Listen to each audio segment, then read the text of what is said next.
कहते हैं महाकुंभ एक ऐसा पर्व है जहां देवता भी अदृश्य रूप में स्नान करने आते हैं।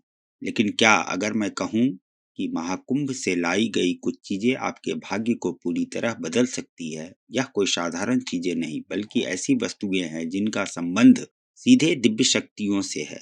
आज की इस कहानी में हम जानेंगे कि एक ऐसे व्यक्ति की कथा जिसने महाकुंभ से 5 खास चीज लाकर अपने दुर्भाग्य को सौभाग्य में बदल दिया।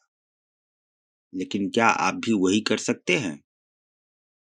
हमारा चैनल माटी मिथिला के वीडियो को आखिरी तक जरूर देखिएगा, क्योंकि आखिरी चीज सबसे रहस्यमय और शक्तिशाली है। उससे पहले प्रयागराज से जुड़ी एक कहानी सुनाता हूँ।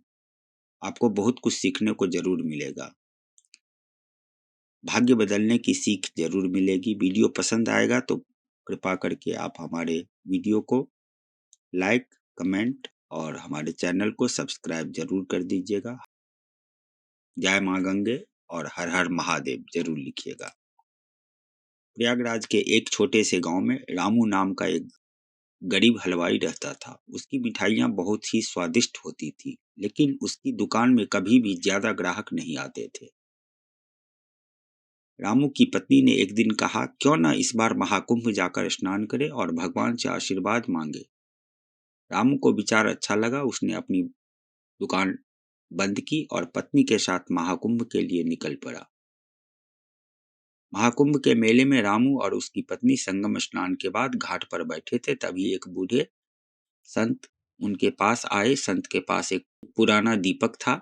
उन्होंने रामू से कहा, बेटा यह दीपक तुम्हारे लिए है। इसे अपनी दुकान में रोज जलाना। जब तक यह जलता रहेगा तुम्हारे जीवन में कोई कमी नहीं होगी। रामू ने झिझकते हुए दीपक ले लिया और धन्यवाद दिया, लेकिन उसकी पत्नी को संत की बातों पर भरोसा नहीं था। उनकी पत्नी ने सोचा, यह तो बस एक साधारण सा दीपक है, इससे क्या होगा। रामू ने दीपक को अपनी दुकान में रख दिया। रोज सुबह वह पूजा करके दीपक जलाता रहा और फिर काम शुरू करता। कुछ ही दिनों में रामू की दुकान में ग्राहकों की भीड़ लगने लगी। उसकी मिठाइयां दूर दूर तक प्रसिद्ध होने लगी। एक दिन एक ग्राहक ने रामू से पूछा, रामू भैया तुम्हारी मिठाइयां में ऐसा क्या है जो इतना स्वादिष्ट है। रामू मुस्कुराते हुए बोला, यह तो महाकुंभ के चमत्कारी दीपक साधु बाबा के दिए हुए दीपक का असर है। धीरे धीरे रामू की आर्थिक स्थिति बेहतर हो गई, लेकिन एक दिन उसका एक पड़ोसी जो उसकी तरक्की से जलता था, रामू के दुकान में आया और कहा, अरे रामू, यह सब तुम्हारे मेहनत का नतीजा है, दीपक का क्या। रामू को लगा शायद उसका पड़ोसी सही कह रहा है। उसने दीपक जलाना बंद कर दिया। जैसे ही दीपक बुझा, उस दिन से ग्राहकों की संख्या कम होने लगी। मिठाइयों का स्वाद भी बदल गया। रामू को अपनी गलती का एहसास हुआ। रामू अगले दिन सुबह सुबह महाकुंभ में संत को ढूंढने गया। वह घाट पर वही संत को फिर से मिला। रामू ने कहा, बाबा मैंने गलती की, मैंने आपकी दी हुई चीज की कदर नहीं की। संत ने मुस्कुराते हुए कहा, बेटा चमत्कार दीपक में नहीं तुम्हारे विश्वास और नियत में था। जब तुमने विश्वास खो दिया तो चमत्कार भी चला गया। रामू ने संत के पैर छुए और वापस लौटकर दोबारा दीपक जलाया। इस बार उसने अपने विश्वास और मेहनत दोनों को साथ रखा और उसकी दुकान फिर से चलने लगी। इस कहानी से हमें यह सीखने को मिलता है कि भाग्य तभी बदलता है जब हम मेहनत के साथ विश्वास भी बनाए रखें। महाकुंभ एक अवसर है जहां हम अपने मन की नकारात्मकता को धोकर नई ऊर्जा और विश्वास के साथ लौट सकते हैं।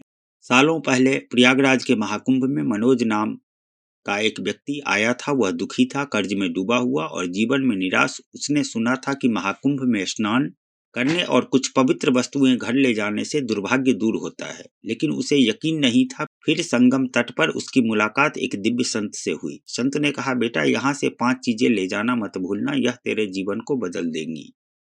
मनोज ने संत से पूछा, कौन सी 5 चीजें। बाबा ने मुस्कुराते हुए कहा, धैर्य रखो, मैं तुम्हें बताऊंगा। संत बाबा ने पहली चीज बताई, गंगा जल। गंगा सिर्फ एक नदी नहीं है बेटा, यह स्वयं देवी है। गंगा जल घर ले जाओ, वहां सुख, समृद्धि और पवित्रता बनी रहेगी। मनोज ने एक तांबे के कलश में गंगा जल भरा और उसे बड़े प्रेम से अपने साथ ले जाने लगा।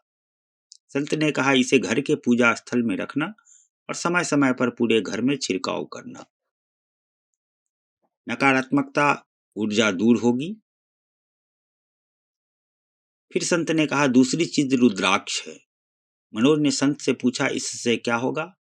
संत बाबा बोले, रुद्राक्ष भगवान शिव का आशीर्वाद है। इसे धारण करने से शरीर और मन दोनों की रक्षा होती है। मनोज ने एक 5 मुखी रुद्राक्ष मंगवाया और उसे धागे में पिरोकर पहन लिया। उस दिन के बाद से मनोज को महसूस होने लगा कि उसके मन का बोझ हल्का हो गया हो।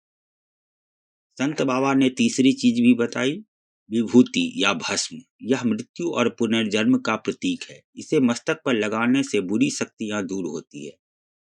मनोज ने विभूति ली और उसे बड़े सहज कर अपने पास रख लिया।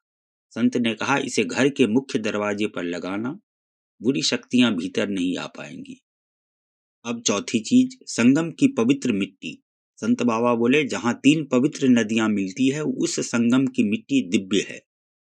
इसे घर ले जाकर आंगन में छिड़कने से परिवार में सुख शांति बनी रहती है।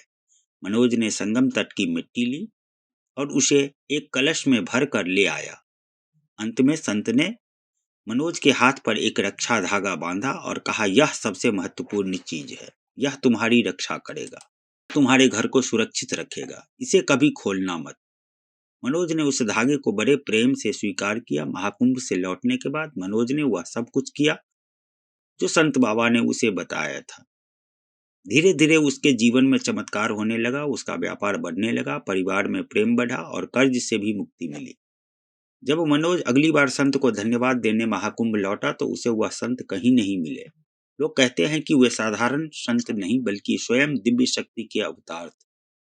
तो अगली बार जब आप महाकुंभ जाएं तो यह 5 चीजें लाना ना भूले। क्या पता आपके जीवन में भी ऐसा ही कोई चमत्कार इंतजार कर रहा हो। अगर आपको यह कहानी पसंद आई हो तो हमारे चैनल माटी मिथिला के YouTube चैनल को आप जरूर सब्सक्राइब कर दीजिएगा और कमेंट में जय मां गंगा और हर हर महादेव लिखकर अपनी हाजिरी जरूर लगाइएगा। और साथ साथ आप कमेंट में जरूर बताएं कि आप महाकुंभ से कौन सी चीज सबसे पहले लाना चाहेंगे।